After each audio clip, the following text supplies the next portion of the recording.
అది 1910వ సంవత్సరం దీపావళి పండగ ముందు రోజు. అకస్మాత్తుగా నేను భగభగ మండుతున్న దునిలో చేయి పెట్టి నా చేతిని కాల్చుకొన్నాను. అది తెలియని భక్తులు, అర్థము కాని భక్తులు ఆందోళనతో, బాధతో, బాబా ఎందుకు ఇలా చేశావు అని పరితపించారు. కానీ వాస్తవము వారు గ్రహించి ఆశ్చర్యానికి గురయ్యారు.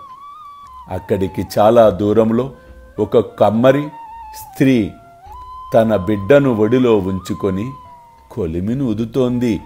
అంతలో ఆమె భర్త పిలిచింది. తన ఒడిలో బిడ్డ ఉన్న సంగతి మరచి ఆమె తొందరగా లేచింది. బిడ్డ మండుచున్న కొలిమిలో పడ్డాడు. వెంటనే నా చేతిని కొలిమిలోనికి దూర్చి ఆ బిడ్డను కాపాడాను. నా చేయి కాలితే కాలింది గాని నాకదంత బాధ కాదు. కానీ బిడ్డ రక్షింపబడింది. ఆ విషయము నాకు ఆనందము కలుగజేయుచున్నది. నేను నా భక్తులకు మాట ఇచ్చినట్లుగా వారిని అన్ని విధములుగా, అన్ని వైపులా రక్షించే తీరుతాను. అల్లా మాలిక్, అల్లా అచ్చా కరేగా.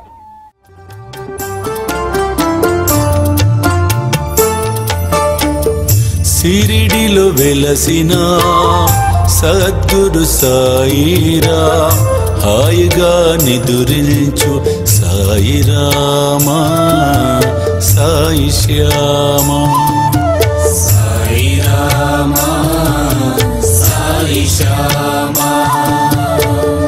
కనులా నిండా నీవేలే, మనసు నిండా నీవేలే. సిరిడిలో వెలసిన సద్గురు సాయిరా, హాయిగా నిదురించు సాయిరామా, సాయి శ్యామా, సాయిరామా, సాయి శ్యామా.